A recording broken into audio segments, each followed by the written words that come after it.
Okay, so I've started my stream. So this is the second lesson of Knut teaches arranging, and so far I just have Chloe with me. I'm assuming people will join me in due course. It's it's the middle of the day, so some people are probably still working. But yeah, how are you, Chloe? I'm all good, thanks, Knut. Yeah, You? I'm well. Good. And so today we are going to be looking at harmony. And I get asked about harmony a lot, and it's this thing that kind of it's it will really, I mean, it will be dipping a lot into music theory here. It is kind of a necessary thing you have to to to look at if you want to do harmony in your music. And of course, why wouldn't you want to do harmony in your Mhm. music? But I'll try to make it as as not dry as I possibly can. And yeah, we'll see how that goes. So to start with, what kind of relationship do you have to harmony from before? Like, what do you know about it? Oh, well, done a lot of choral music, Mm-hmm. but I always tend to kind of find my note from, say, someone else's note before Mm-hmm. or something like that. I'm not actually thinking about the harmony as such most of the time. I'm just kind of going, oh, how do I find my note? And I think Mm-hmm. it'd be easier if I kind of had like a harmonic structure to think about rather than just kind of trying to find a note. Yeah. And I think it's interesting because have you done choral music for much of your life? Yeah, a long time. Yeah. So I got into choral music like quite late, Okay. and I found that the way I learned to sight read was that I took my knowledge from the keyboard and from reading noted music on the keyboard to then look and then read it that way. So when I Hmm. was playing piano, I was playing in like the big band in my music college, and so I was already used to deciphering chords, and we also did it because I did songwriting. So I kind of approached it from that, having that knowledge already. So I'd be thinking, Hmm. okay, well, we're in this key and this is the chord, so and I'm singing this step of the scale. So kind of that's how I approach doing harmony. But of course, people will have loads of different um, kind of ways into doing harmony, and it's very important to know how to kind of work around harmony when you do arranging. So, but being a singer is a really useful thing because singing, a lot of harmony stuff probably developed out of singing, which I'll get to. I'll just write that. Where do I get my bullet points? I want to have like a nice little bullet. Yes, I'll say harmony probably developed as people sang together. Singing is the original instrument, if you will, and so that is most likely where harmony would have started. Now, what exactly is harmony? Like, when does harmony happen? To create a better texture. Yeah, but more kind of on the basic level. When does harmony start to exist? When you make a chord out of Yeah, you and someone else we're singing. almost there. What is a chord? Sorry. What is a chord? Uh, so 1, 3, and 5 of the scale. Uh, So if you're singing that, it's your harmony. think of the most basic description of a chord you could possibly think of. What is the most basic description of a chord? Uh, Tonic chord. I don't Even know. more. No, you're being too technical, Chloe. Okay, so I'm just going to tell you. A chord, harmony, a chord, we'll write in parentheses, happens when more than one note happens at a time. So that is how about as basic as you can go. Yeah. Harmony is what occurs when you have more than one note happening at the same time. And I think it's important to approach harmony in this way because we can get a bit bogged down in oh, it's these three chords and then it is this progression. But essentially, that is the end point when you learn about harmony. Rather than, I think I found it quite lacking when I was learning harmony that I, for instance, didn't learn about something called the Harmonic Series, which we'll talk about in a minute. So, what I want people to get to grips with is what makes harmony work? What is it that makes certain sounds ring together nicely? Conversely, what makes certain sounds not ring together nicely? Do you know what this might be, Chloe? If it's made up of the just a functional harmony of Western music. So again, you're at the end point here. We want. I'm talking about the most basic thing about what is it that makes two notes sounding together sound nice. Is it a major chord? A major chord is again endpoint. Sorry, I realized that maybe you probably know more about this, whereas I'm trying to explain it to the people in the back. But also, yeah, I was kind of coming from the same point where I was like, at the time when I was learning about harmony, I'd already learned a lot from working on my own, and so I was at the point where I was like doing 4-note chords everywhere, and if it had less than 4 notes, then it wasn't proper harmony, and kind of having that approach to it. But that a lot of music uses very sparse harmony, and so I think it's important to look at that before we then get into the really complex aspect. So what makes harmony work is this thing called the harmonic series. And the harmonic series, do you know what the harmonic series is, Chloe? Yeah. So do you want to give me some indication, or should I explain it? No, you go for it. Okay, that's fine. Yeah, that's fine. I mean, I'm sure you probably have it's very common. Singers will usually know about the harmonic series because we have to use it when we sing. And so the harmonic series, I'll get a picture up because it's better illustrated using a picture, I find. So I've got harmonic stuff. Harmonic series for you. So imagine that you're playing one pitch, and the pitch is A. It's this note. While that note is being played, your brain perceives it as one sound. Your brain perceives it as this sound. However, you're getting a combination of loads of different frequencies that you perhaps aren't picking up. Let me see if I can get this a little bit bigger. Can you see that still? Yeah. Do you see, what does it say here? 110. Okay, good. Yeah, just because sometimes the software is being a bit weird. Okay, so what this is called the fundamental. This is the sort of the overall pitch. That's the fundamental. However, at the same time as that fundamental, you have a bunch of different frequencies happening. And this was discovered by, as far back as ancient Greece. They discovered that if you pluck a string and that plays this pitch, you can also pluck a string that is half the length. So effectively you're halving the length of the string, and you end up with a pitch here. And we know in this modern age, we know that this then vibrates, at twice the frequency. If you take that original string and cut it in 3, you end up with this pitch. That's this note, E. And then you take that original string divided in 4 and pluck one of those, and you get this one. And you can keep doing this. You divide them in 1, in 2, 3, 4, 5, 6, on and on and on. And what you're effectively getting is all the different frequencies that you're hearing, but perceiving as one when you're listening to a sound. And this is where harmony kind of starts to work. Now, what I'm describing to you is just a natural scientific phenomenon that people realized and then started putting into practical use, which was to create harmony. As if you put these naturally occurring frequencies based on the same fundamental pitch together,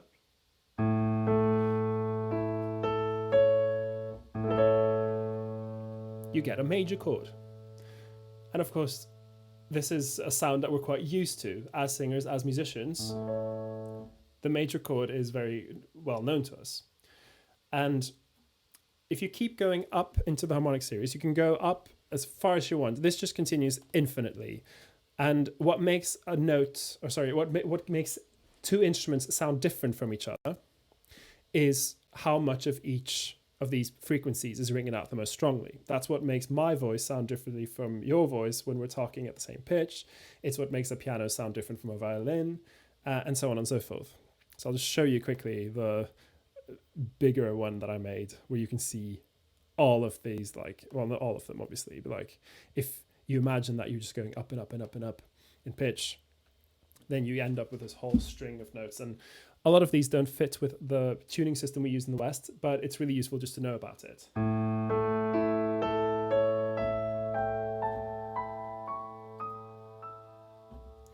And these are all naturally occurring harmonics, except, you know, we tune our instruments slightly differently from what occurs in nature, but that's kind of besides the point.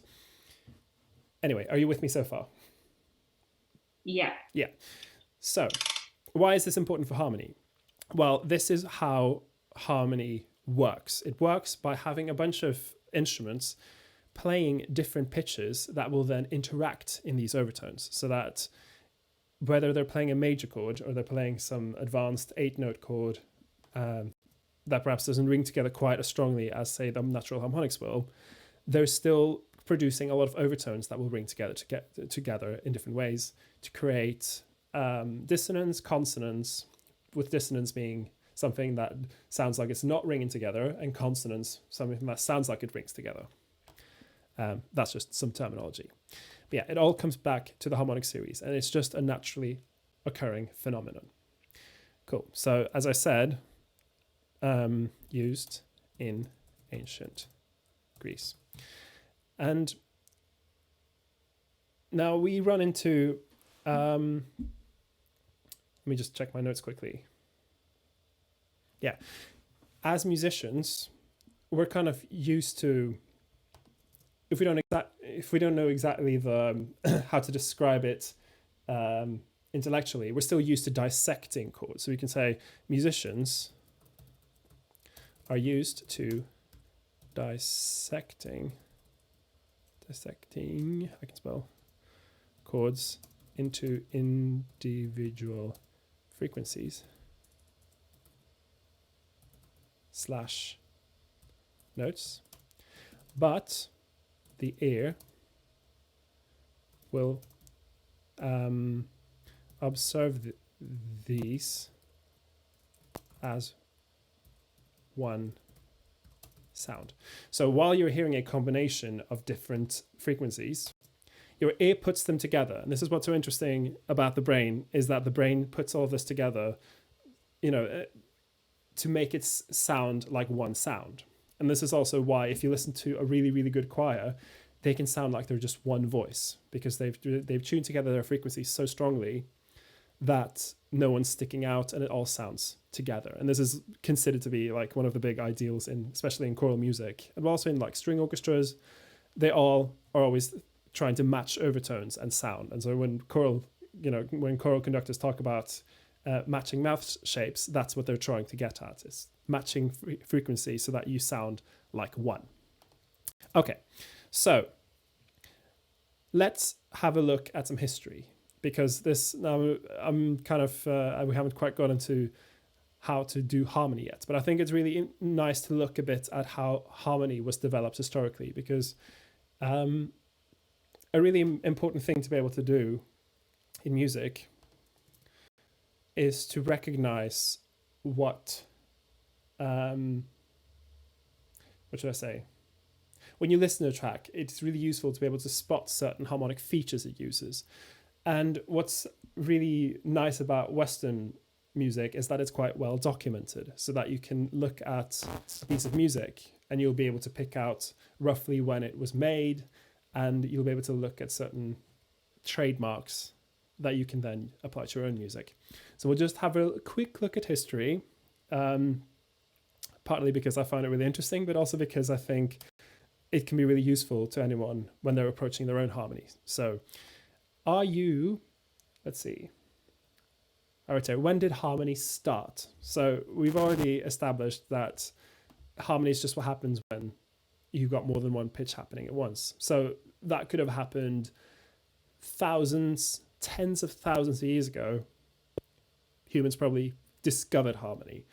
But the harmony that we use in music today is maybe just under 1,000 years old. So we're talking about, in the history of the world, harmony, as we define it in the West, is a pretty new invention, if you consider 1,000 odd years to be to be new.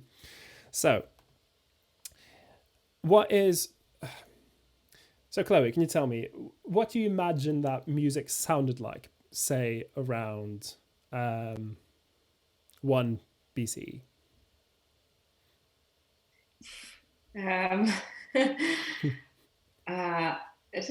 I would imagine it to be kind of quite folky. Mm-hmm. Yeah. And it could have been. We don't know. This is what's really kind of frustrating about music, is that what is the best way to show someone what music is what music sounds like? Just to demonstrate. To demonstrate. Very good. It. Yeah. And of course, I can't then go and find someone who lives around that time and ask them to demonstrate what a piece of music sounds like. We were, as a civilization, very lucky to have phonographs invented about, was it mid-18th century, mid-19th century. The phonograph was invented, which then means that we're able to listen to recordings of people from back when that was made. So early 20th century music is something that we can actually listen to. But if we're talking about really old music and we're trying to think like, oh, what did music sound like back then? What kind of harmony did they use? It's just impossible to know. Now, how do we then, so if I want to perform a piece of music that was maybe written around, say, the 8th, 9th century, what sort of sources would I have available? I suppose it would just be researching if there was anything written or about performances and sounds and things. Yeah, and you're hitting the nail on the head. Was it written down? And this concept of writing stuff down, again, I've said in the previous lesson that it's kind of a bit glorified in the world of arranging. But for the longest time, that was the only way that you could really preserve music for prosperity, not counting teaching someone and then counting on them remembering it exactly and teaching it to the next person. So what we have it was about the 800s roughly, we have this style of music that was written down, early notated the music in the West. And the kind of music that was being written down was something called plain chant. Are you familiar with plain chant? Yes. Yeah. What is plain chant? So church music, but it's like spoken just tones, basically. Yeah, and that's basically what it is. It is liturgical text that is spoken with pitch. So let us listen to one of them, because this is like the earliest kind of standardized notated version of music that we know roughly where how to interpret, to put it that way. Okay, I don't know this earlier. For anyone watching the replay on YouTube, this might be muted, so you'll have to check the link in the description. But anyway, here we go. Just get that down a bit.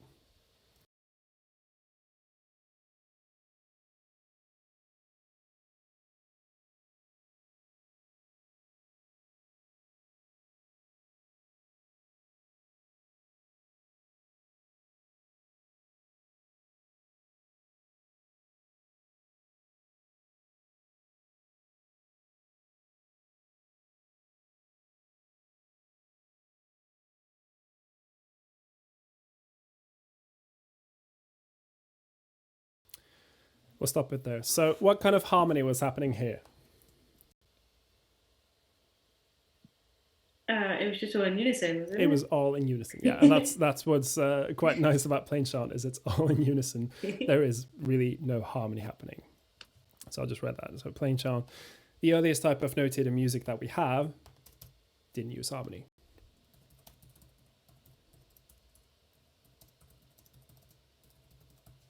And I'm very much a fan of unison octaves. As I say sometimes, you don't always need harmony. But that's not what we're here to look at. We're here to look at harmony. So,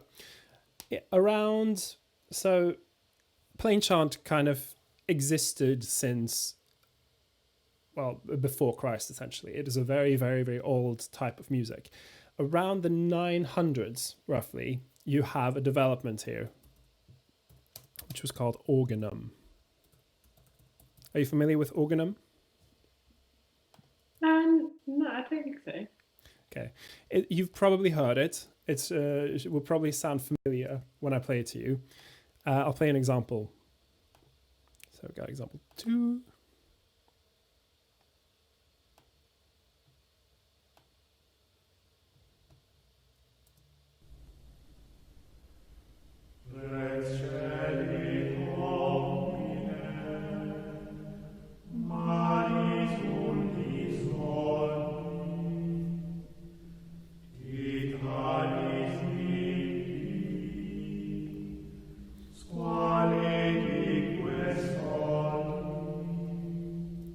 That's just a short excerpt. So, what kind of harmony was happening here?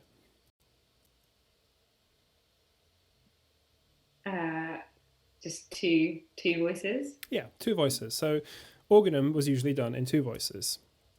And the kind of harmony you'd get would be what we call monophonic harmony. So, that's 2 voices.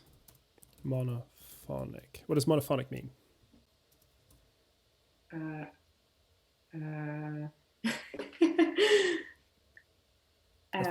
So mono together, so not polyphonic. Exactly. Well, not polyphonic. Well, monophonic is not polyphonic yet. But mono means 1, and phone means sound. So you're talking about something that sounds like one sound. There isn't individual voices doing different things. They're kind of singing together. They're singing the same words, but they're singing different pitches. And this is the earliest recorded harmony we talk about in the West. And if you look at the score that I had on the screen, let me see if I can get it up again. You'll notice that it is predominantly perfect intervals. So you're talking about that kind of sound, or that kind of sound. So these are notes that are very closely related in the harmonic series. If we go back to, let me see if I've got my harmonic series picture here.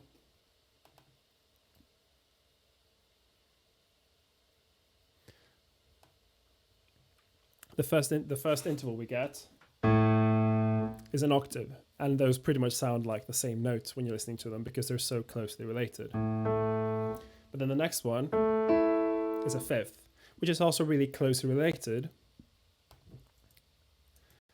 and so it sounds more or less like it's ringing together perfectly. And same with the next one. That's a fourth. That also sounds like it's ringing really strongly together. So for a lot of the early harmonized music, they would generally stick to these intervals. You'd have octaves, fifths, and fourths, just because they ring together really strongly and clearly. So I'll just write that down.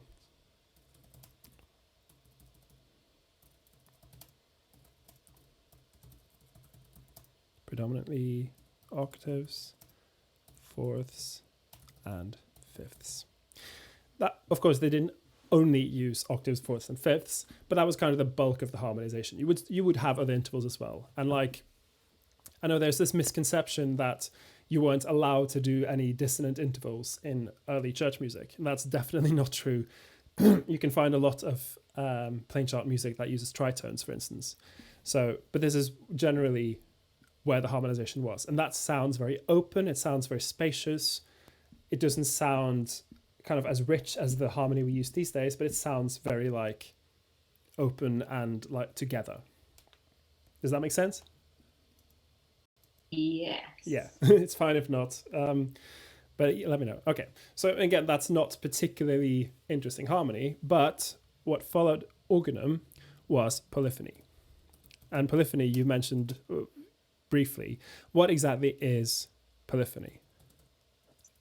So different parts moving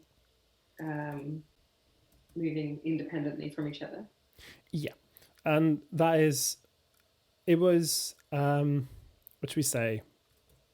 Sorry, I need to write in the correct time here. It was actually more like maybe 14, yeah, about there. Polyphony was really big in the Renaissance. And yeah, you're talking about different parts moving, different lines moving together. And composers at the time of the Renaissance doing polyphonic composition were largely concerned with line. So that's what we call horizontal composition, meaning that it's more about line than chord. And if that does make sense now, it will. Let's listen to one example.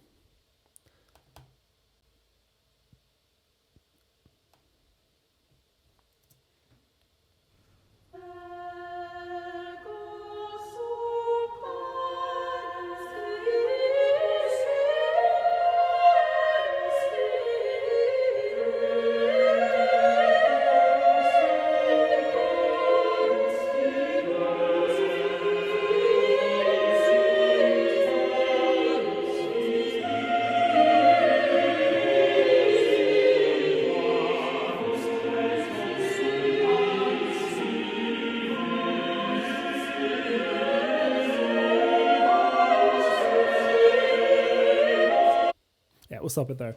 So what kind of harmony was happening here? What, in the sense of the polyphonic? Sorry? Sorry, my mute button. That's fine. What harmony is happening? Well, we were talking about polyphony and lots of different lines happening. Yeah. So you could say that this music, because it's, I'll show the music again to show. So in this music, all the different parts are doing different lines, and you see there's loads of different elaborations happening in each line. And so the harmony that happens can feel almost a bit like incidental, like harmony is just happening because you've got a lot of lines happening at the same time, rather than someone thinking, we're at the F chord, now we're going to the C chord, now we're going to the B flat chord. So this is what we then call horizontal music, where it's less about all the performers' sounds together and more about their individual lines in the music. That being said, during the Renaissance is also when composers started to realize that they could also write vertically. So vertical, more about whole than line. And, this had very kind of early beginnings here and didn't really become a huge thing until a few hundred years later. But when you're writing a bunch of lines that are just happening at the same time, sometimes it will work better than others. And of course, composers want to do the best possible, whole. And so you find a lot of music theory being developed around this time to make sure that the whole sounds great, as well as each of the lines sounding good. So let's listen to an example that's more about the whole. And this is, again, polyphonic music. Open up. Same composer.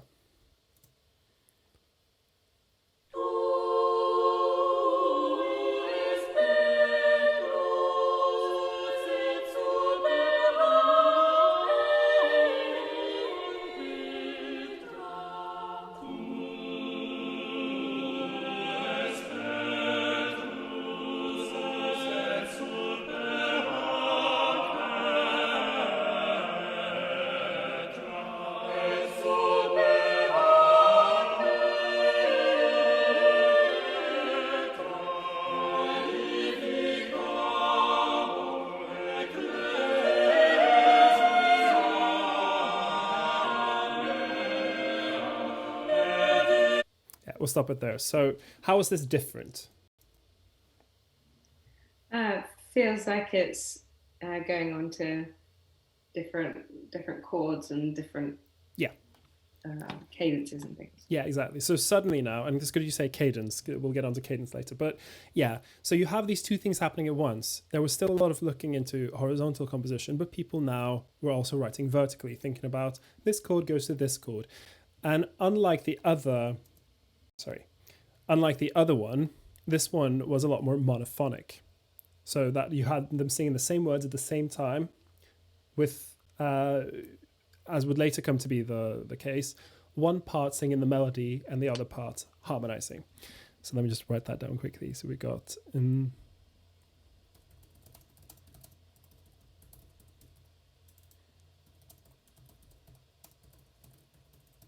when I say chord progression, that is a series of chords happening after each other.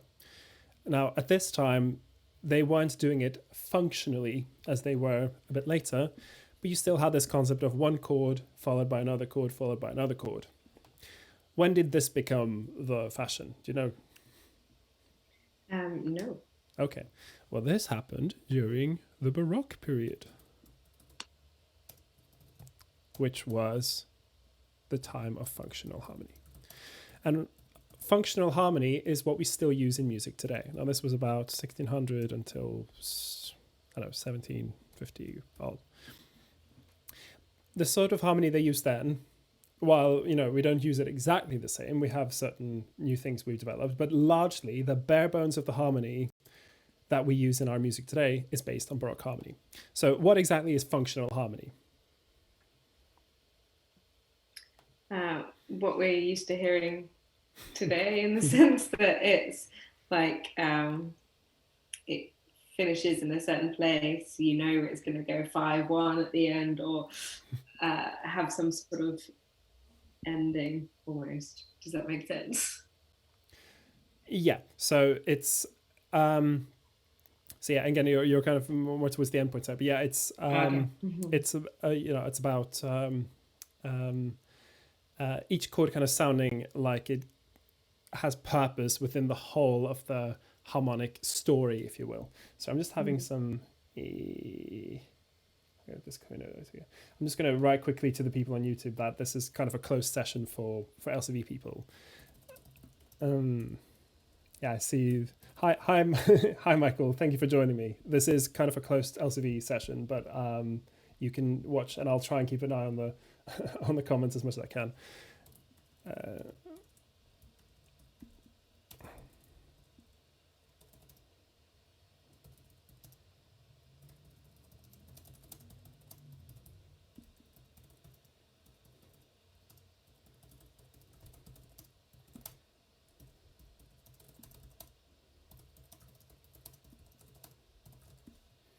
Okay, sorry about that. Okay, so functional harmony. So let's listen to a piece of functional harmony to demonstrate what this would sound like. So I'll play my favorite composer, which is everyone's favorite composer, Bach.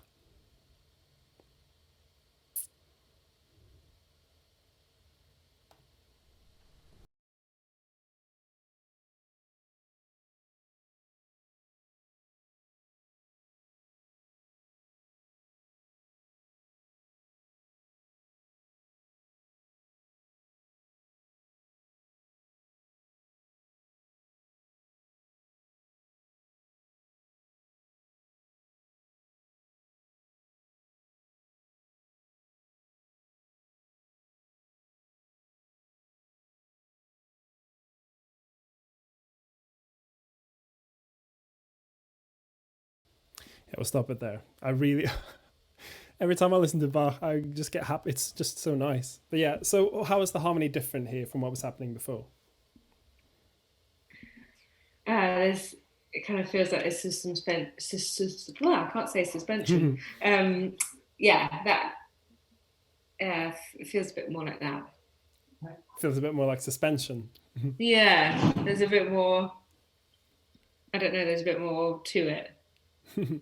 Yeah, it can be a little bit tricky to put it into words because a lot of the language we use about this is kind of it's done to explain something that you can hear quite clearly, but it's maybe not as obvious how to put it into words. Hang on, let me just say.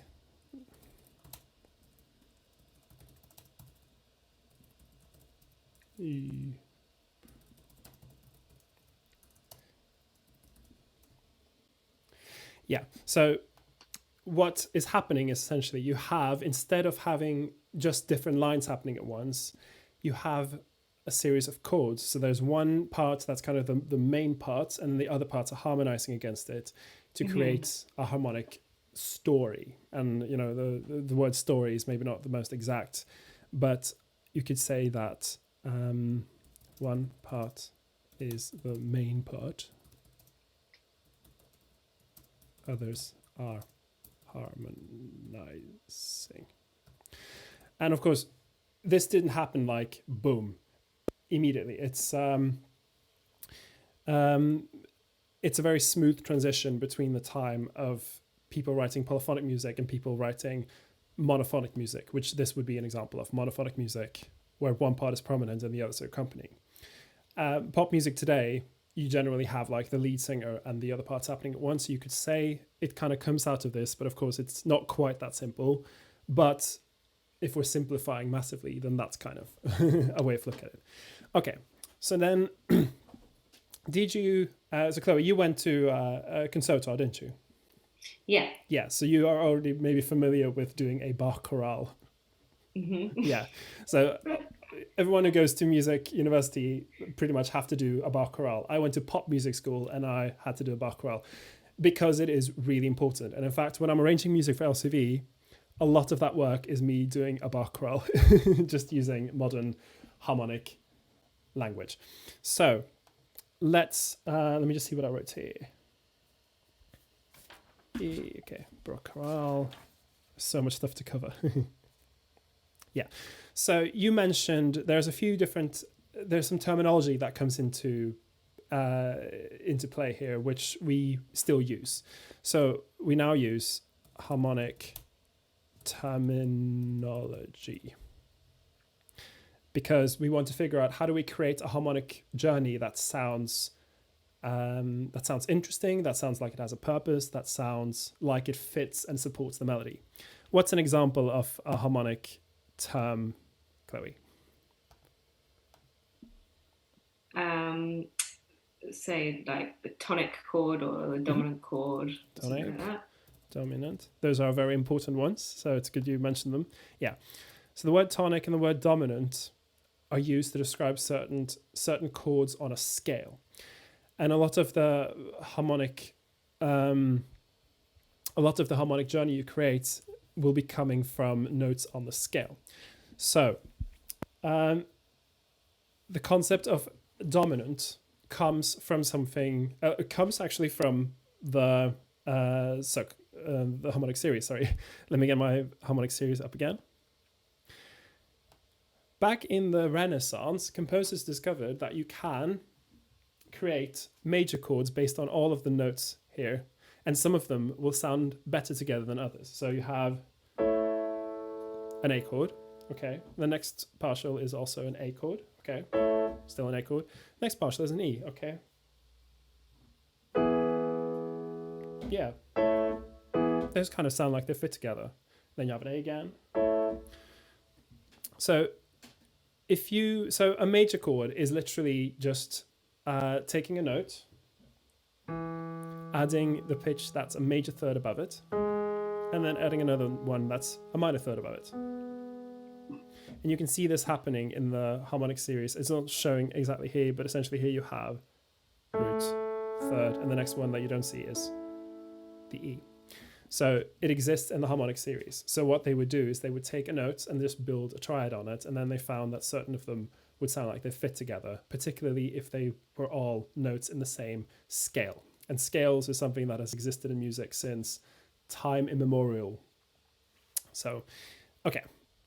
So the concept of the dominant, which is the fifth step of the scale, resolving to the one, is something that started to become a thing in the Baroque. So we talk about tonic is the first note of the scale. Dominant is the fifth note. Fish, fifth. The scale. And, okay, let me check my notes quickly. Yeah, and this is, some of you some of the people watching may already be familiar with the circle of fifths. Do you know what the circle of fifths is, Chloe? Yes, but like I always have to still refer to it. I don't have it memorized. That's fair enough. Well, you don't. I mean, it's a really useful tool to have. But what exactly is the circle of fifths? Can you just say in like a sentence what is it? Just like a sequence in a circle of the next one in the sequence. Yeah, and what is the sequence? Hang on. Oh. No, you don't have to tell me. You just have to tell me what sequence of notes do you find in the circle of fifths, generally speaking. And you're gonna have to take it from me because I'm gonna take forever and be silly about it. So it's in the name. It's a sequence of fifths. And I'll get a whiteboard up on the screen, and we'll draw it out because it's relevant. Here we go. Can you still hear me? Yeah. Okay, good. So we here have our board. All right. So we'll draw a circle. Again, this is something that people kind of put into place later. It's because of the issue of different tuning systems. People didn't always use the circle of fifths, but around the Baroque is when people started standardizing tuning into something that more or less resembles the tuning we use today. So the concept of the circle of fifths was important. Okay, so let me draw it out. So we've got a circle. This is our circle. And in our music system, we divide the octave, so that space between the string and the string that you've divided in two, we divide that into 12 different steps. So we'll have first step, 2, 3, 4, 5, 6, 7, 8, 9, 10, 11, 12, and then we're at the octave. So we divide it in 12. So that's what we do in the circle as well. So that each of these will have a step on this circle. Now, why we decided to divide it in 12, who knows? That's just what happened. You get other musical systems that divide the scale differently. So you'll have them dividing it in 7, 8, all sorts of things. We generally use 12 in the West. So let's say that we have C at the top. The way you move around the circle, we move counterclockwise around the circle. I'll just draw, maybe not over there. I'll draw it on the inside, like so. We move this direction around the circle. Again, I'll explain why this is important later. But we're starting on a C, and we're going down a fifth, and we get to, do you know what note it is, Chloe? Sorry. Yeah, exactly. Yeah, and this is something you can just do on a keyboard. So you start on your C, and then you go down a fifth, and you go down a fifth, and you go down a fifth, and you just keep going down indefinitely, and you end up with this sequence. So you C, F, B flat, and this, I'm just putting the notes of the scale, the notes that we use in a circle here. That's all I'm doing. This is, it might look a little strange, but it is just me putting the steps of the scale around a circle. You'll notice that I chose to call them B flat, E flat, A flat, and not A sharp, D sharp, and G sharp, and so on. It doesn't matter. There's those notes in the tuning system we use in the West are what we call enharmonic, meaning that they sound like the same pitch. So that's why I spelled them out as flats. But you could easily spell them as sharps, and that wouldn't really make a difference. Okay, so we have this now. So now let's go. When we then take this concept of going down, produces the tonic dominant effect. So in the F scale, the fifth step is a C.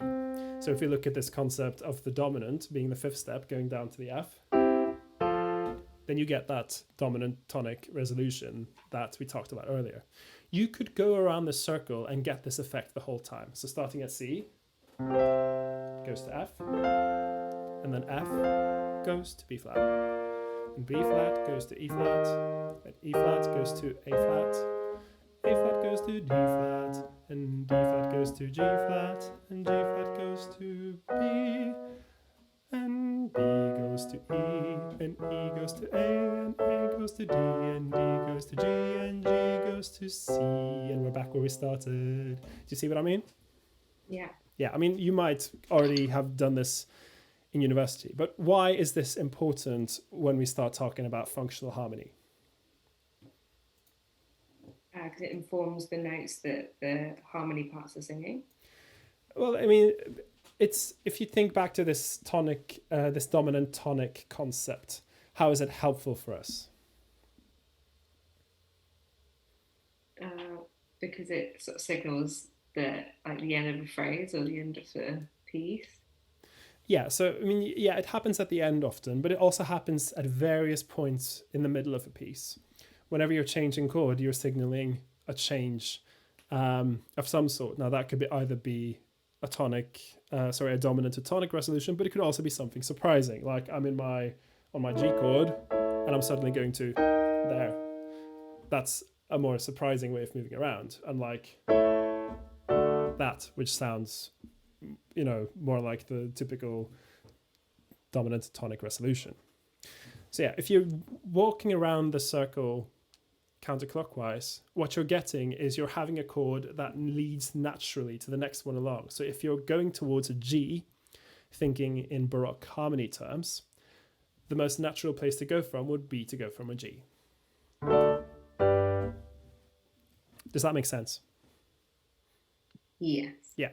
So, but of course we don't always do this, nor do they always do this in the Baroque. So we then start talking about stuff like cadences, which you mentioned earlier. Hang on, I'm going to reset my logic because I'm in a cave right now. Yeah, sometimes I get an echo. Okay, so now we start talking about cadences. And cadences is just how you move from one chord to the next. What's an example of a cadence? Like a plagal cadence. Plagal, like yeah. Church cadence. Plagal cadence is a description of moving from the 4 chord to the 1 chord. That's all it means. You're moving from the 4th step of your scale to the 1st step of your scale. It's all it's doing. It's describing it. What's another cadence? A perfect cadence. Perfect cadence is a very good one. Perfect cadence is the dominant to the tonic. That's just describing that motion. Again, this is just terminology for describing stuff you hear in the music. I don't normally use terminology like plagal cadence and perfect cadence. I just talk about a 5-1 or a 4-1, and this is what you have. It's mostly done in pop music. You talk about a 4-1, a 5-1, that sort of thing. So this all became big in the Baroque, and the way you moved around a piece could be harmonically is used to build. Functional harmony is used to build and release tension. So you can build tension in a music in many different ways. You can do it rhythmically, you can do it harmonically, you can even do it melodically. So the concept of building and releasing tension is very important, and this is the way they got around this in the Baroque in the early days of functional harmony is that they would start they would start somewhere and aiming to get somewhere else, and they would use a series of logical chords to get there. So what is often done in universities is a Bach Chorale, which we will get to in a minute because I think it's a really useful thing to look at.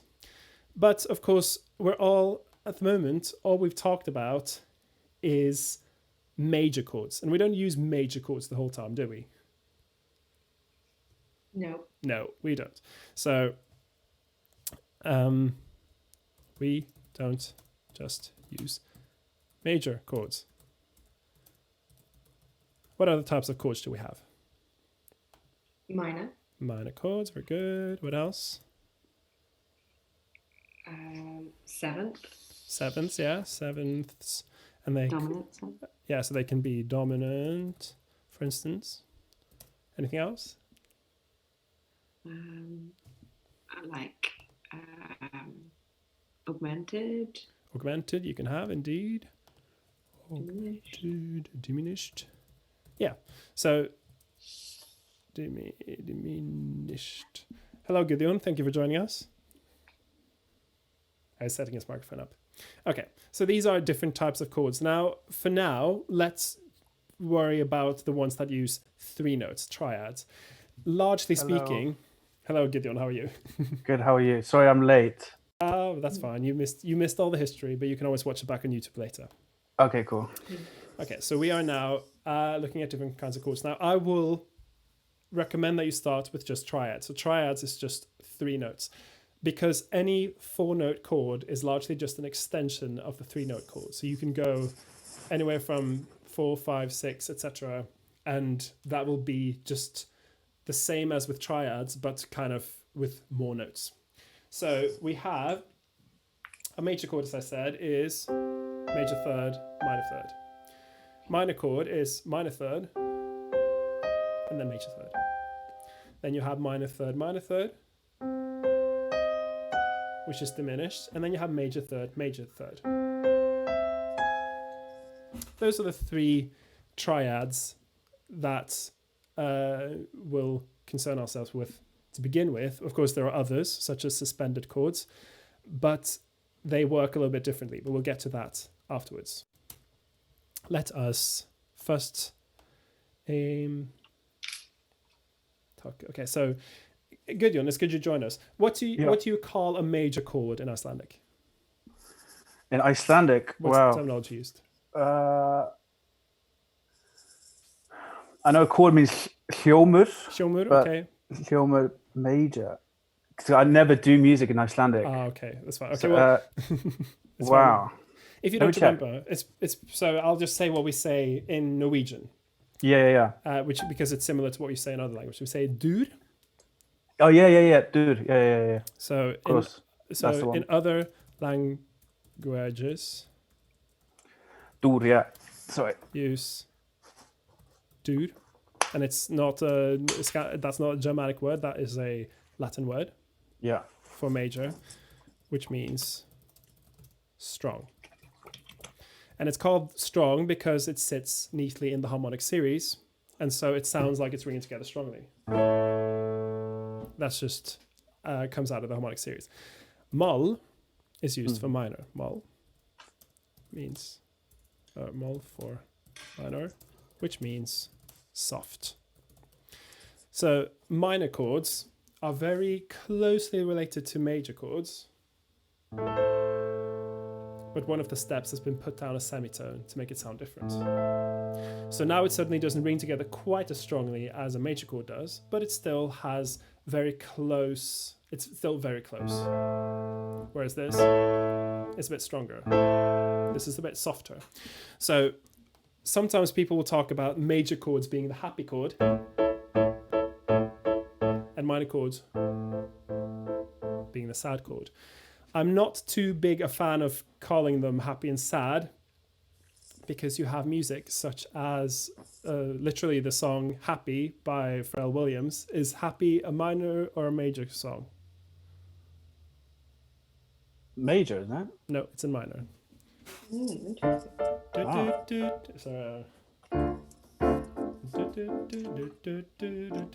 I forget exactly how it goes, but it's in minor. Yeah, and it sounds, well, it's sort of portrayed as a major, I think.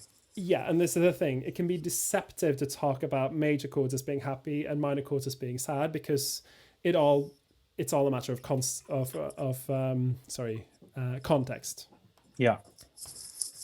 So, it's I will usually think of chords in terms of the harmonic series rather than as their emotional connotation, because the emotional connotation will usually come from the lyrics or the melody, with the harmony then supporting that however it does. Okay, Now, how do we find the chords available to us in a scale? Just by the degrees of the scale. Yeah. So you just go up your scale. We'll take C major as our scale. And we take any of those notes and then pick the diatonic note that's a third above. So diatonic means in the scale. And then another third above there.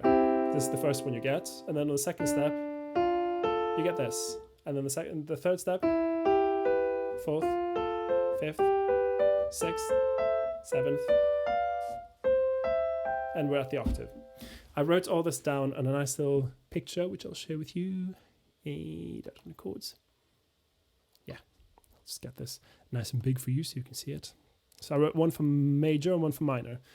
I can only see your circle of fifths at the moment. Oh, hang on. I will change it. So show just up one. Can you see it now? Yes. Good. Yeah. Sorry. There'll Thank be you. occasional technical difficulties. So yeah, bear with me. Okay. So for the major chord, I've just written out the qualities of the chords here. So we'll talk about a major chord. The second step will be a minor chord. The third step will be a minor chord. Fourth, major, major, minor, diminished, major. These are in the major scale, these are the chords you encounter. In a minor scale, you encounter them in a different order. You start with a minor chord, and then a diminished, and then a major, minor, minor, major, major, minor. Now, you don't have to use these, but if you use these, then they will sound like they belong to the same key, which is a way of keeping things sounding like safe and structured. So another way of building and releasing tension is to take chords from other keys. So if I say we're in C major and I wanted to have a lot of tension build very suddenly, I could then step into a chord that's not in the key. That builds a lot of tension very suddenly. Whereas if I wanted to sound safe and like it's very like it's in the key and there's not a whole lot of tension being built, then I'll pick something that's in the key. That sounds safe. That sounds like it's not building a lot of tension, but that's not always what you want to do. Sometimes you just want something that works nicely, and you might be building your tension from, the melody or something else, or the rhythms. Keep in mind that harmony can be a bit glorified because you can do so many interesting things with it, but there is other ways of building tension as well. So don't forget that. I found once I really started getting into harmony, and then I fell into the trap where I wanted to use every single note available to me on every chord, and all my songs were sounding like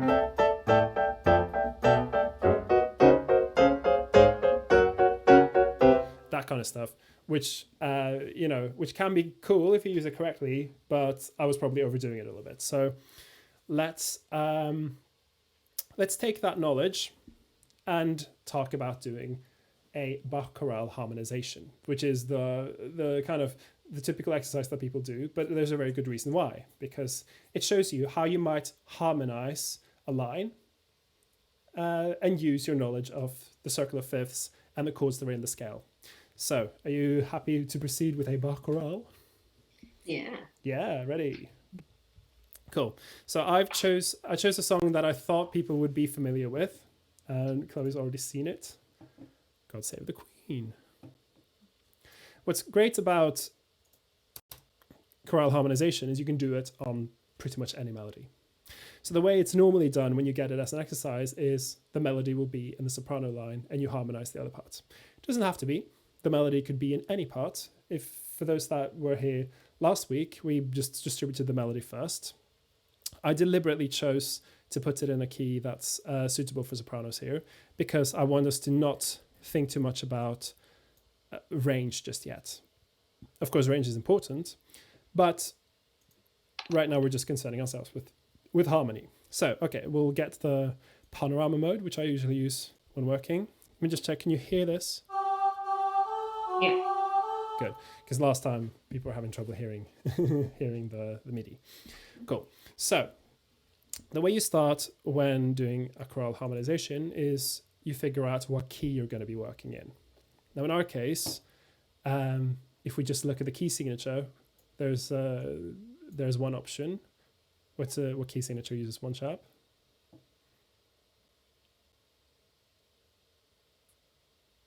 Do you know? Oh, sorry, G. G, yeah, very good. Or E minor. Either of those, but because God Save the Queen is a song we're familiar with, we know that that's usually done in major. So we'll probably, just for the sake of the exercise, do it in major. Cool. Now, what you do next is you map out where you're going to. Where are you coming from? Where are you going to? With, it goes beyond chorale harmonization as well. You can do this for any song. You want to check what is the first kind of phrase. Now, the first phrase of God Save the Queen is... That's the first phrase. And then you have the second phrase. And then the third phrase. Those are three phrases. The first two are similar to each other, and the third is a slightly different kind of phrase. Once you've done that, then you might assume that the first phrase is one unit, the second phrase is another unit, and the third is another unit. So we want to have a harmonic journey for each of those phrases. Now, it doesn't have to be a grand journey. It could stay on the same chord. For instance, that's a very short journey. Or you could have a really different, a really advanced journey.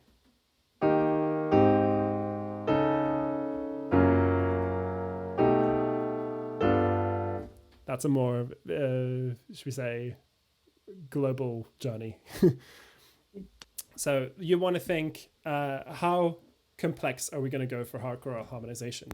Now, just when people do Bach chorales, they tend to stick to stuff that can be achieved in 4 parts. Now, we call them Bach chorales because Bach happened to be a very good Bach chorale composer. He did not invent the chorales. Chorales do exist from before his day. But you can see a wide spectrum of harmonic language being used. So you have Bach chorales that are very simply arranged, and then you have ones that use really, really outrageous harmony, like more outrageous than you'd expect from music that's so old, from the olden days. Okay, so let's take our first phrase. This is our phrase. So if we're trying to pick stuff that fits nicely on a chord, what would be a good choice for the first one? Tonic, yeah. And it's always you can rarely go wrong with just starting on the tonic. The tonic is the home key. It's the key where you sound like you're at rest. You can just stay there forever. No one's gonna be kicking you out of that house. That sounds very safe. So let's imagine that we're starting on the 1. I'll just write in the chord notation above. So we start on our G. And we can decide, okay, so we can stay on that G. And then this might sound fine to us, but maybe we want to go to a different chord when we get to this F sharp. The F sharp is not a part of the G chord. It's what we call an extension. So then we can move to a different key. And then normally the most basic way of harmonizing is to concentrate on the 1 chord, the 4 chord, and the 5 chord. I mean, the entire world of country music is based on these chords. Loads and loads of classical music is based on these chords. A lot of really, really good pop music is based on these chords. There's nothing wrong with those chords. I know they're not the most interesting. Don't be afraid of using them. What you can do if you're kind of just getting into harmonization and you want to make it more complex is you can start with the simple ones and then you can start to do, you can alter them afterwards. So if I just start by saying 1 chord per bar, what chord should we choose for our second? We know it's on an F sharp. Out of these three main chords that we have, G, F, and D, then the only chord that would fit that F sharp would be D. So should we take our D for now? We can do that. That would definitely give you points for a Bach Chorale. That doesn't mean that we can't change it later. Right now, I'm just deciding on the basic chord progression. So let's say D. La, yeah. Then our next chord is on that B. Out of our three main chords, the only one that fits is the tonic again. But that's fine because we have this nice little. You get that kind of motion happening, and that sounds satisfying. So let's say that we do that for G. We can change it later. We could, for instance, go to E minor. So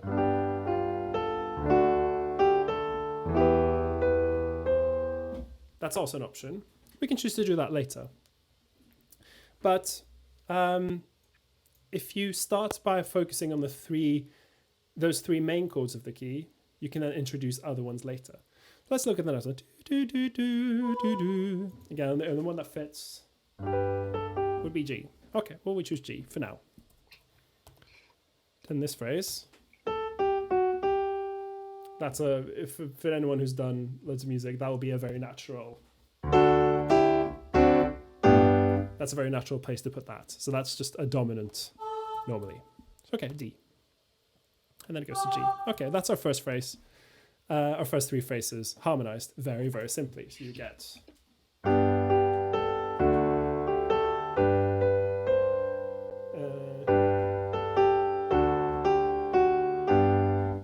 And that sounds nice. It makes sense. But is it interesting? It's just very simple. Yeah, it's very simple. Yeah, it's fine, but we could probably make it more interesting. So then you can look at, okay, what other notes or chords are available to us for each of these. So let's look at the first one. Do, do, do, do. For instance, if we choose to, we can then go back to the Harmonic Series. Let me get, when I got the whiteboard, let me just find it.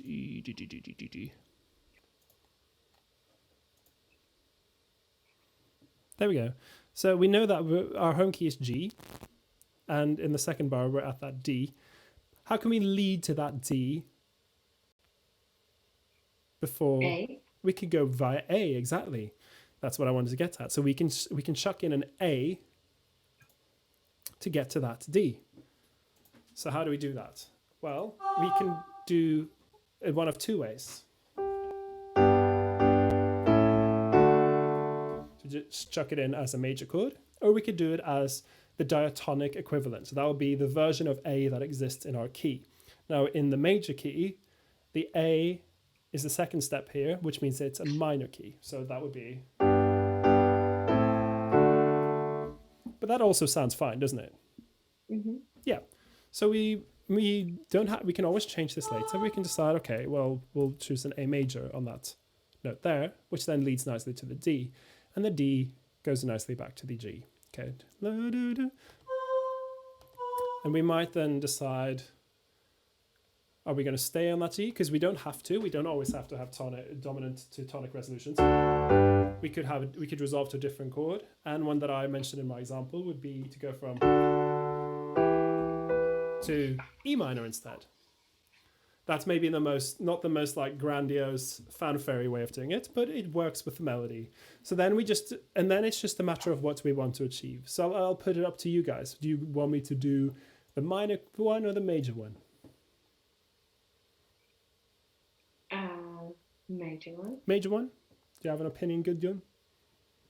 I'm just sort of listening, so Okay. just carry on. I'm just learning. Okay, that's fine. Mm-hmm. Cool. Right, well, let's go with the major one. There's nothing wrong with going with the major one. So we have...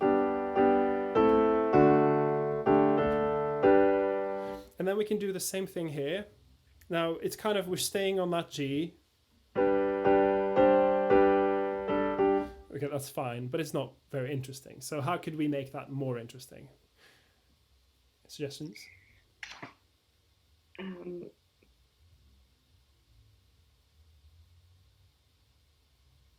You don't have to say exactly. I mean, we can explore things. Should we stay on the same chord for the whole time? Is essentially my question. No, maybe use a fourth or something different. Something different. But Yeah. Still got the notes in that we need. Yeah, exactly. So then we can look. Okay, well, technically speaking, the third note there isn't actually in the G, which is fine because you can just replace the B in your chord with a C, and that achieves what we call a suspended chord. But we can also change chord entirely.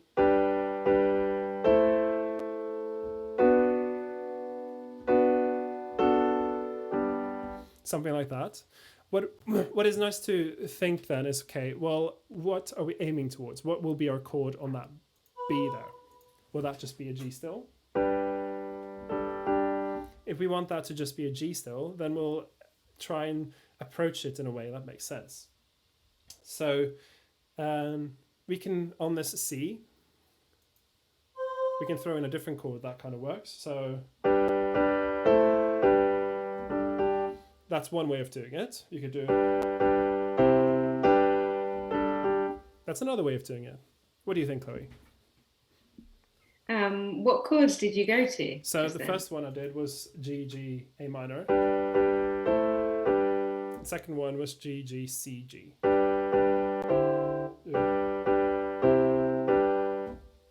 think the C. Yeah, the C sounds good. It's a 4 chord. It fits nicely. We can do that. We can also, on this one, the C, if we're, again, I'm saying that we should stick to 3-note chords for now, but there is also the option of doing the dominant here, because the C is one of the extended notes of D. But if we're just sticking with triads, then C is a very good option. Do, do, do. We can even throw in a D chord on that A, so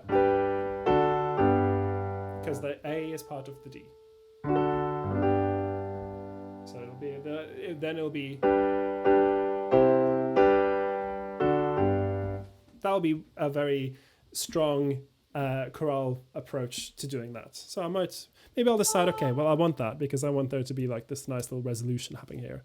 And then God save the Queen. And then for now we just got which is fine. We could also throw in some other notes here if we want. For instance, we could precede that D with a different chord. What could we put before the D?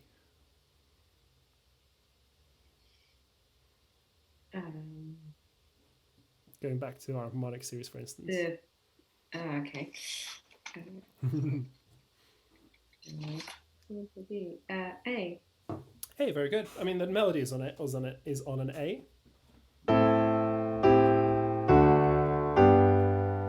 This achieves what we in the jazz world call a 2-5-1. So on the second step of the scale, fifth step of the scale, and 1. And that's just going around the harmonic series. That's all we're doing. We're not doing anything that's particularly, complicated. We're just going around the harmonic series. You could even on that G, if you want to just keep it all triads, you could go from the A to the 4 and then the 5. It's the second chord and the fourth chord are very closely related because they use mostly the same notes. They're very closely related. But let's just, to keep it simple, we'll stick our D on the last beat here. We'll go with an A minor here. There we go. And that's a perfectly fine harmonization of the first few bars. That will sound great. But of course, when we're writing for choir, we're not just writing out the chord progression, we're choosing parts. And so what I find extremely nice about doing choral music is that I have to work out a line for all parts to sing that fits with the chord and also makes sense on its own. So that we're always thinking about, how do I write something that these people can sing without having to work super hard, that will fit nicely and make the whole sound great. Now, at the very beginning of the lesson, you weren't here, Gideon, but I showed Chloe a sequence of notes that ring together very strongly in nature. Do you remember what it's called, Chloe? The Harmonic The Series. Harmonic Series, very good.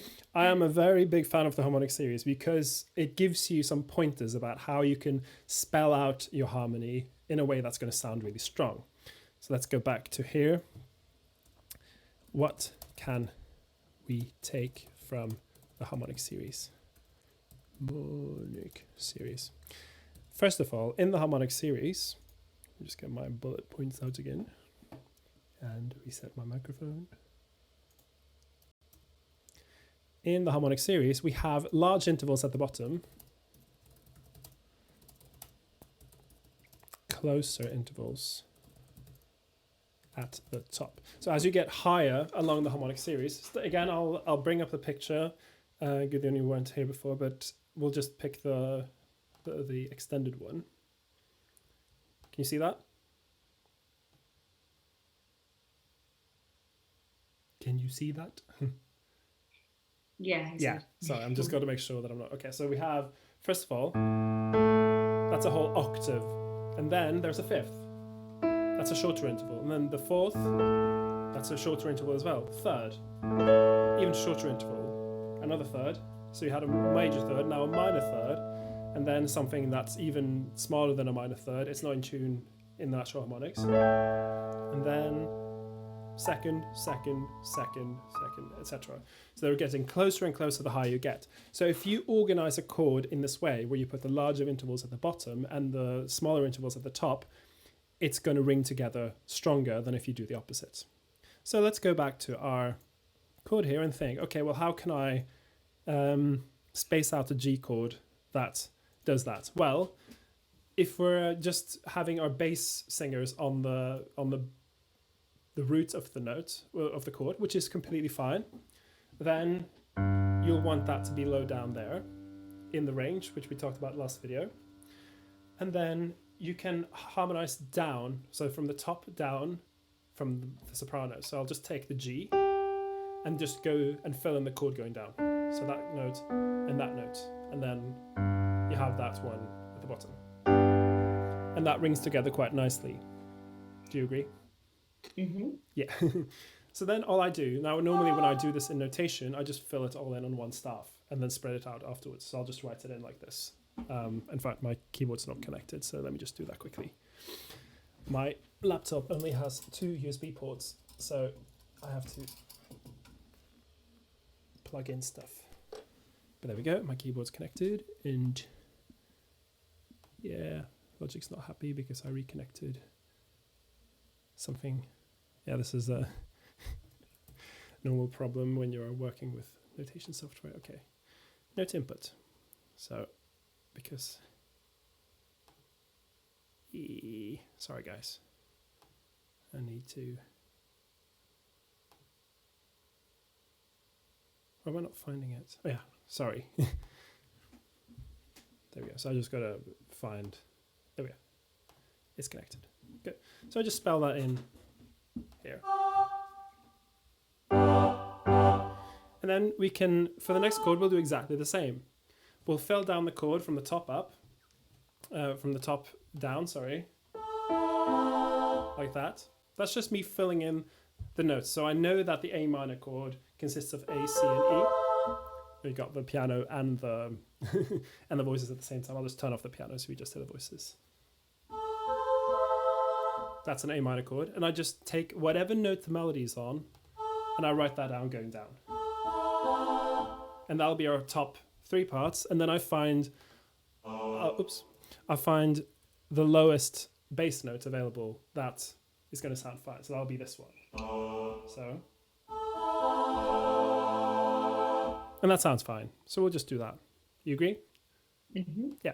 And this is basically how I do harmonization. I'll figure out what chord do I want on this note. Then I won't always fill it in from top down because sometimes you have the tenor singing the melody, in which case that won't work. Then I'll be thinking about stuff like where in the range it sits. So in the last video, we talked about how people tend to sing louder in their high range and quieter in their low range. So I can then decide, okay, well, tenors should probably be higher. And then I'll put the sopranos and altos lower in their range so that the tenors will ring out clearly. I'll think about stuff like that. When we're doing chorale harmonization, that's not as important because the melody's in the soprano. And that's a very kind of simple way of doing it, because we're not worrying about making one of the lower voices ring out. Okay, so we're on the D now. Again, we'll do the same thing. We'll take our D chord, and we'll take the top note, which is this one, and fill in going down. And then we'll find a low bass note that's still in their range. There, and that sounds great. We'll just do that. And then we have a note that's not in the D chord. It's this one, which sounds like Eric Whitacre, and it's great. But if you're doing a chorale harmonization, you can then do this thing called a suspended chord. Do you know what a suspended chord is, Chloe?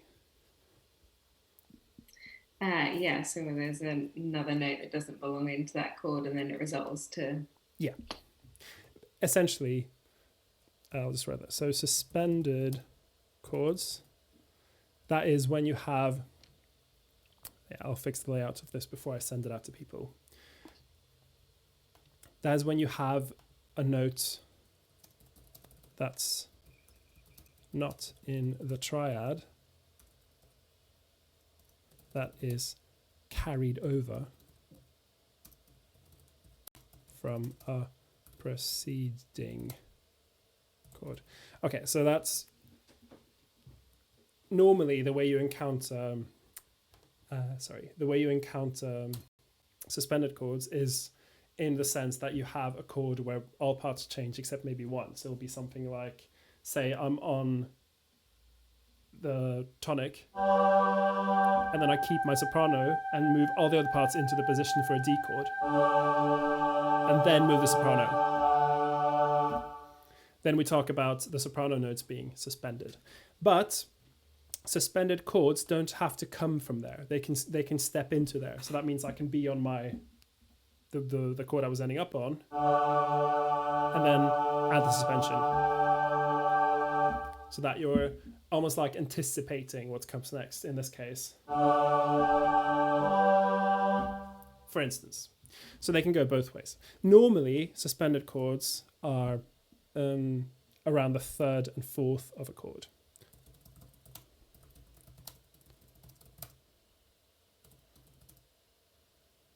Actually, I would say it normally happens between, because you're talking about one note being carried over and then changing between the fourth and third of a chord.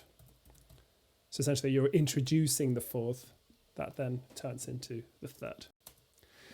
But in the case here, we can then, knowing that this fourth is happening, we can then just have the sopranos move up and the other parts stay where they are.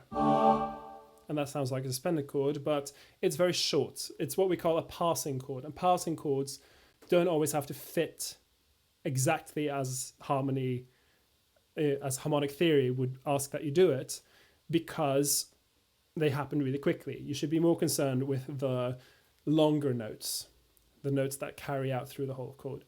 Then we end up on that A, which is on a D, and then we just do the same thing as we did before. So we have we've decided we're going to use a D chord. So we go from the A and then fill in going down. And then a low D. And then we end up with 4-part harmony. And then in the software, I will then spread it out using something called the arrange function, which is where I cut it out. And I usually use a keyboard shortcut. It might be that I can find it on here as well. See if I can find it. It's not. Yeah, arrange. I don't know if you can see it on the streaming, but there's an arrange function, eh? Press that. And then you choose standard arrangement. That's just a way of saving time. And then just copies all the lyrics and all the notes out like this. And because we wrote it this way, and because of the way voice parts have been codified over the years, normally if you have something that's in the soprano range and you harmonize down in thirds, that will generally fit in an SATB choir. It might not always, so don't just do it without thinking. But then just into our first chord here, the first phrase.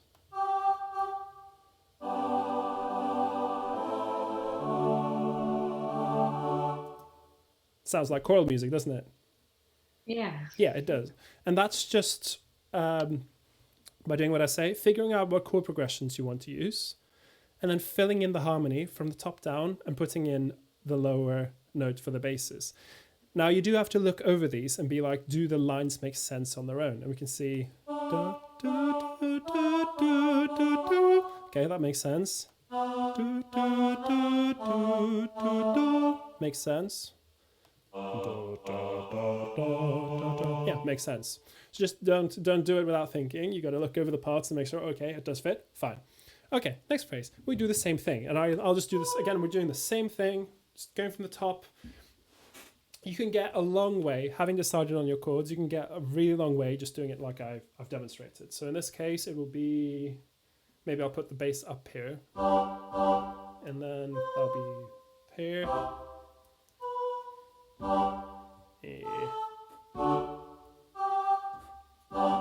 Then I just feel, again, this becomes easier the more you do it. So for someone like me who does this very often, I'll just zoom through it. Come on. I'll just zoom through it really quickly. When you're starting out, it will take you longer. That's fine. That's normal. I've been doing this for many years. Boom. That's my second phrase. And so there's, of course, as I said to Chloe in the beginning, I started out on the piano. So for me, working out the chords on the piano is very easy.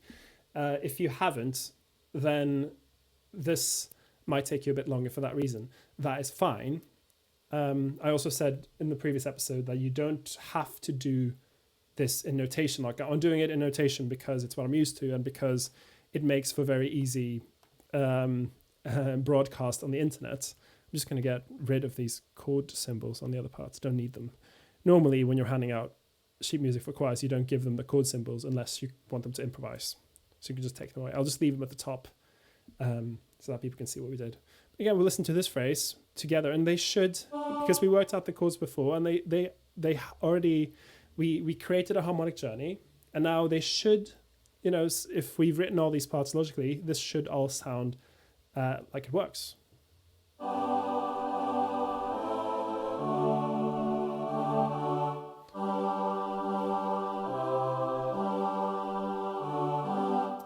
Yeah, and that sounds, what do you think? Does that sound fine? Yeah. Yeah. Sounds good. Of course, there's loads of stuff we haven't put in yet. We have not put in dynamics, which you definitely want to put in. We're not going to worry about it right now, because right now we're just interested in harmony.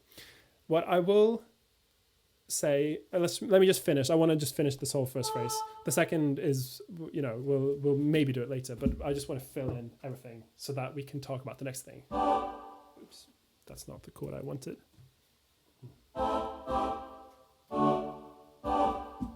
I'll be back in a bit. Yeah, that's fine. Cool. There.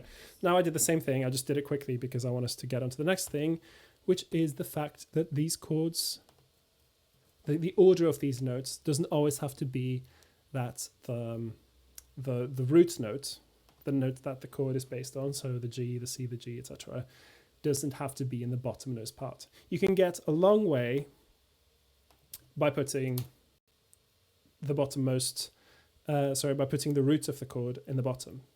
And in fact, with pop music, and pop music and jazz music generally do that.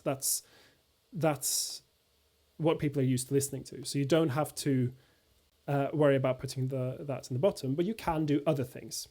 So any of the notes in a chord can be put in any part. So that means for a G chord, I can put the G at the bottom, or I can put the B at the bottom, or I can put the D at the bottom. And they all still sound like a G chord. Do you think so? Yeah. Yeah, they do.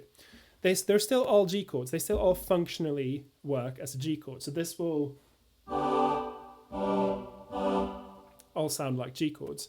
But you can put a different note in the bass to achieve, to build and release tension. What do we call it when we do this, Chloe? I don't know. Okay, so it's called an inversion. Oh no, I didn't know that. Inversions. It's when the bottom note is not the root. So the root, as I said, is the the note that the chord is based on. So for a G major chord, that will be G. For a D diminished chord, that will be D, and so on and so forth.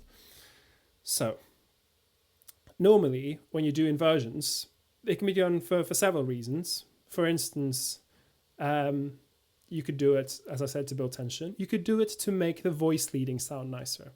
For instance, our bass line here, dun, dun,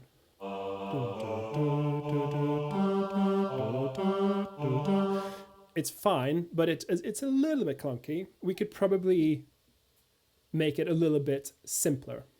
So, for instance, I noticed that's all fine. The C here, for instance,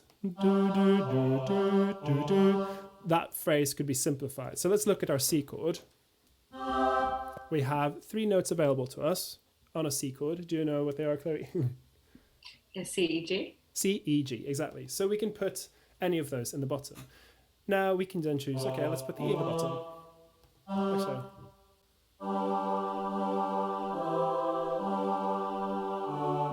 And that still sounds fine. That still sounds like a C chord, and now the basses don't have to jump quite so far down. We can also put a G chord, and that might work quite nicely because that means they're staying on G for the whole bar. So you get, if your basses are staying on the same note for a long time, that's a feature called a drone, and it's a very useful thing you can do to build tension. And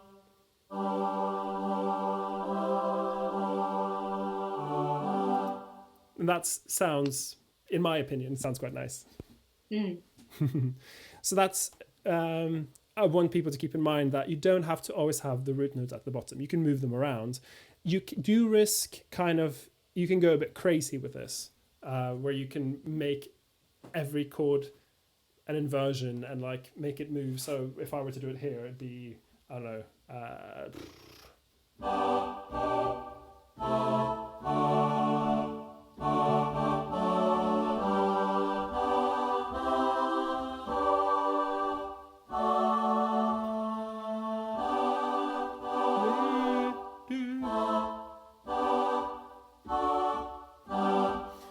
which is fine, but it ends up sounding very classical. Do you see what I mean?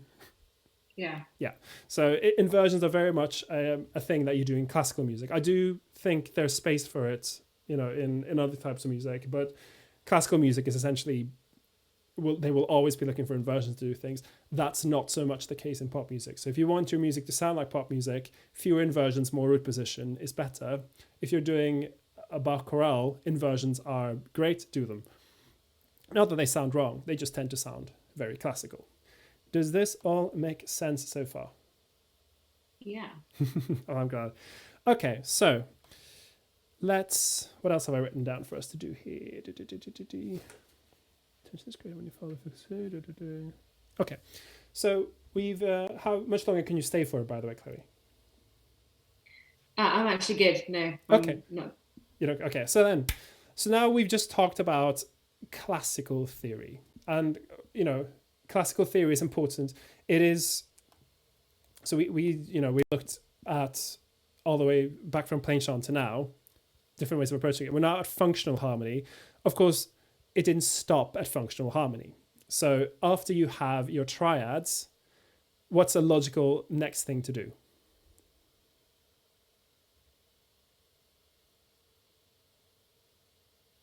Any suggestions? It's fine if you can't Inversions, like you said. Inversions, yeah. So we've got inversions, but if you've gone from a place of just using 3 notes per chord, what else can you do? Start adding more notes to it. More notes, yeah. And this is something that happened around the Romantic era. So we're talking mid to late 1800s. People were starting to add more to kind of get more interesting harmonic sounds. So we talk about extensions. Extensions are literally that. They're just notes added to triads. So all the way up to our music, we will generally mean that we use 4 notes. You can use 5, you can use 6, but generally we use 4. Let's refer back to our I didn't actually make a a picture for this because I wasn't sure how long this would take me, but we're way ahead of schedule here. So, okay. So these are our diatonic triads. What you do to get you just do the same thing. You take your scale. In this case, I'll turn off the Sibelius for a bit because I want to use my piano. How do I'll just close it, whatever. I can open it up later. Okay, so we'll turn the piano back up. That's our C major chord. Now let's do the same thing where we harmonize in thirds. But we add another third on top of that, diatonic third, so again in the scale. We get this sound. This sound.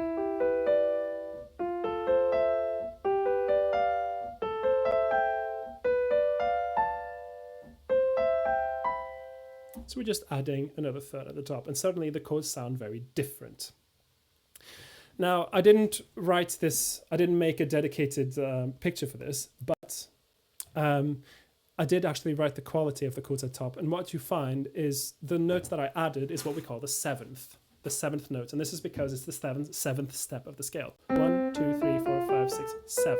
So that's an interval of a seventh, so that's why we call them seventh chords. And the quality of the seventh is actually directly related to the quality that you see on the top here. That's a major seventh. This will be a minor seventh. And this just has to do with the relationship between the root and the seventh. This interval is a major seventh. That's a minor seventh. The only one that doesn't fit here is the fifth, because that is what we call a dominant. That is a major chord with a minor seventh at the top. But that's just different quality chords. Each of them have a very distinct sound. So if you've done a bit of ear training, then you'll know, you hear that sound, that is the sound of a major seventh chord. You hear this sound, that is the sound of a dominant. And the sound of a dominant is very strong because the dominant exists in the harmonic series. So let's go back to harmonic series because I love the harmonic series. I can't stop talking about it. Harmonic series. So we have the first partial, as it's called, the first one, second, third, fourth, fifth, sixth, seventh. Notice how the top notes here. What kind of chord is this? Dominant seventh. It's a dominant seventh, exactly. So the dominant seventh, even though it's not completely tuned to our modern day tuning, it exists in the harmonic series, which is interesting. There's a lot of music that is actually based on using the dominant seventh as the resting chord. For instance,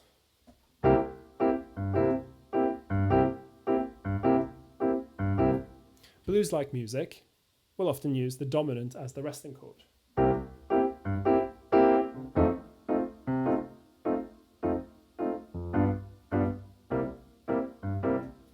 And that's just a different type of harmonic language. But anyway, so how can we use this to improve our chords? Well, I mean, it gives us more options. If we look at the next, so we'll go back. I haven't talked about the minor keys. We're not going to worry too much about them because I don't think we have time. But let's go back to our God Save the Queen. Let's look at the next bit of the song and see if we can throw in and we can make the harmonic language a bit more spicy by employing extensions. Now, what's great about extensions is you can make any note fit any chord as an extension. And people do go quite crazy with this, and you see these crazy reharmonizations of songs where it's nigh on unrecognizable. So, I mean, I can't really do them on the fly, but let's see, if I were to do the first one, I would do something like, say,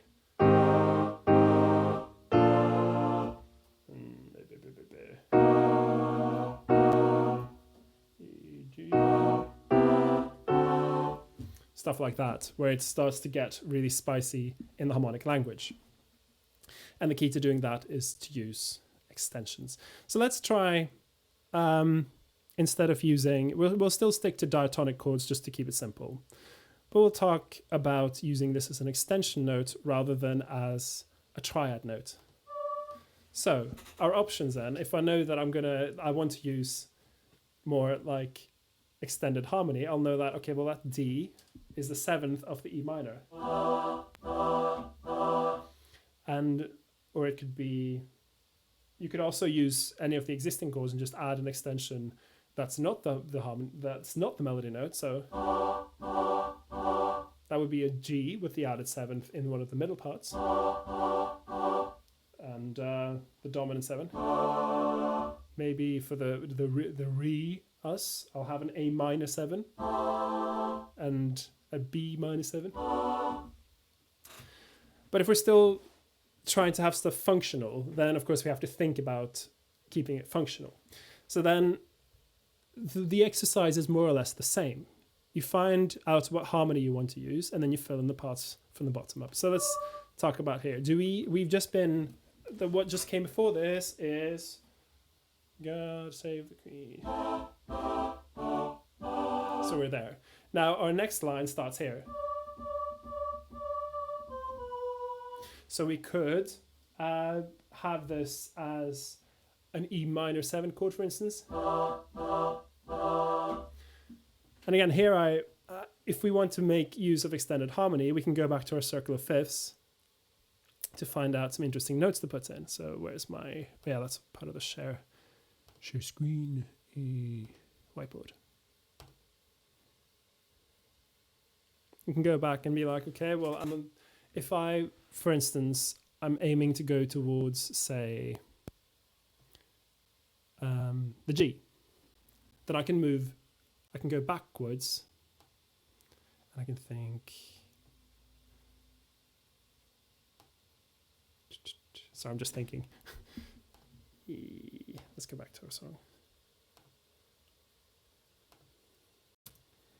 If I decide, okay, I want this us to be a G, I want that to be a tonic, then I go backwards, okay? Well, I'll know that before the G, I can stick in a D. I can stick it in here, or I can stick it in as an extended note, because the C occurs as the 7th of the D. I can have it here, it's D7, and then I can have that D maybe as an extended note, or a suspended note even on A, because A comes before D in the circle of fifths, so maybe I'll have that as a suspended chord. And then I can go back further. That could be an extension to E, that's the 7th of an E. Again, now it's starting to get a bit more advanced in the way I use the harmony, but I'm still largely just following the circle of fifths. So if I decide to maybe start on a B minor 7 here, now I'm just adding in 7th for the heck of it. I don't have to. I could just go that, we're going into more spicy harmony with what do you think? How do you think that sounds? Yeah, really good. Good. I think it's a little much, but it's one way of doing it. If you want to use more advanced harmony, and then I do the same thing. I'll fill in from the top down, and then the bottom. Now here, because I have 4 parts and 4 notes, I want to, as much as possible, make sure that each of those notes are covered, which means if I want to have the root note in my bass, then I don't fill in the root note in the higher parts, and I fill in just the other ones. In that case, it'll be D, A, F sharp, and then the B comes in the bass, like so. Same thing for here. I'll fill in, so D, and then the next one will be B, G, and then E in the bottom, and so on and so forth. A sus4. That one I can, because I know that I can stick a 7th on this, because that's in the scale. Doesn't have, none of these have to be in the scale, but if I'm trying to keep them in the scale to make it sound like it's part of the home key, then that's fine.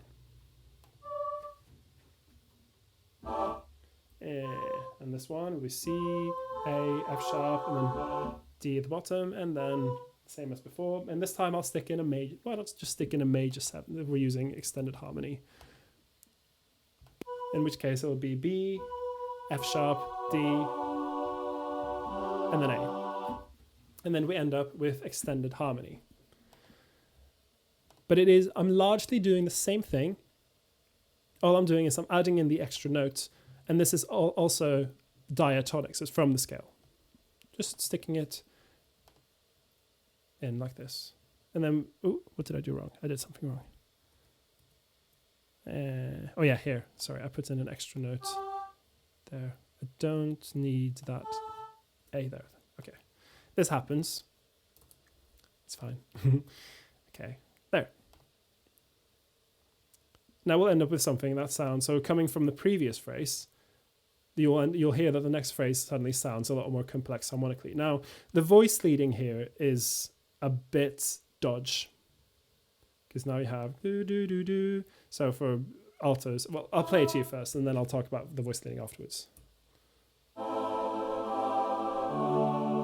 That's all safe and nice now.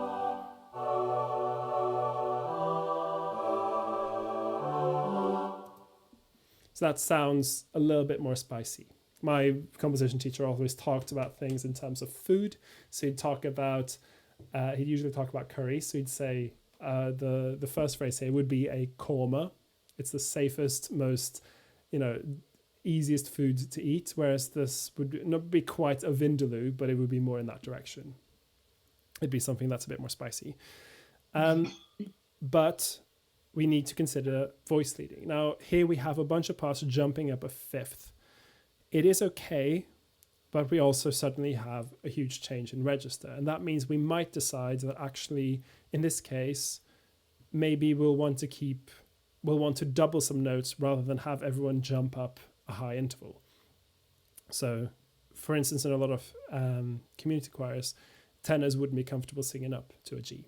That's fine. Then we reorganize some notes, and then we might end up doubling some, but that's fine. So I might think, okay, well, I can keep my tenors on that D maybe. Now they're in octaves with the sopranos, but oh well, it's fine. And then, yeah, the altos can probably stay on that A, that's okay. And then, because I'm moving the tenors out of that G, down to that A, then I'll know that, okay, so that's now missing a G. So I move the altos down. General rule of thumb, if you're doubling stuff and you're unsure which notes to keep and which not to keep, you want to keep, I'll write this in, if doubling notes, make sure that the third and seventh are covered. So that's if you're using extensions. If you're not, then don't worry about it. But essentially, the third and the seventh are the notes that carry the most information about the chord. So which means that you can usually leave out the fifth, because that note doesn't really carry as much information about the chord. It's so close to the root of the chord in the harmonic series that it doesn't change the quality of the sound very much. Does this make sense? Yeah. Cool. Okay, I think we have almost done a whole 2 hours, and it's I'm kind of stepping a bit outside of what I prepared for today. So I think I might just leave it there, because essentially when you start adding more notes to a chord, look at the bare bones of the chord. What is the basic triad of the harmony? Even if you're playing a jazz song, there will be a basic triad, base on which all the extended notes are set. And these can be in the scale, not in the scale. Looking at more complex harmony is kind of a discussion for a different day. But I thought I'd mention the idea of adding the seventh in here, because it's something you encounter a lot in modern music and in pop music. So, do you have any questions? No, but this is exactly what I needed to do to start arranging, so thank you. Yeah, I'm happy. Would you be writing it out like this, or would you be recording yourself? Writing it out, because I'm definitely a visual person. Yeah, that's fair enough. Okay, so then I hope that's been useful.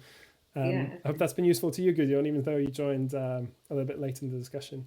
Yeah, thanks so much, Knut. I just wanted to just have a little listen and just see how you do it, really. yeah, so I mean, all of this is going up on YouTube, so you can check it out. Cool.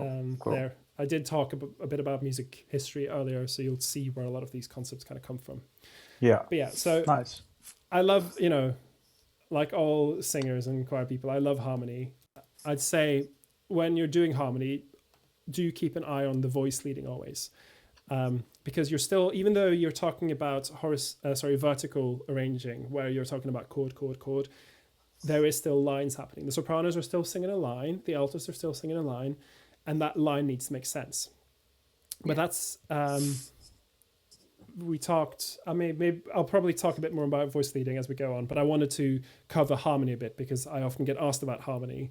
And then I'll just be like, oh, go read the ABRSM books. And then, but I figured it'd be good to cover it anyway. It is, this goes quite deep as well. You can go very far into harmony. And we basically just touched on the foundation here. But that might be better left for another day. If you're looking for, something to read, I do think a book to look at is the AB. I've got it on top here. I'll show you. This one.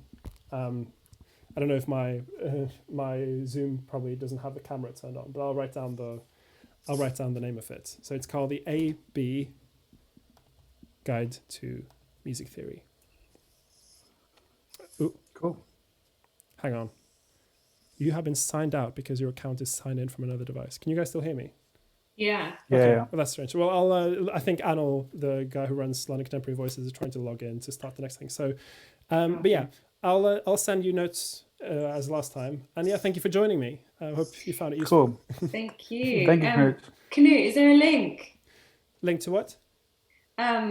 Like to be able to like pay for one session thing. Okay, I'll put it with the notes. Perfect. Yeah. Okay. Thank you for joining me, and see you soon. Cheers, Knut. Bye. Bye.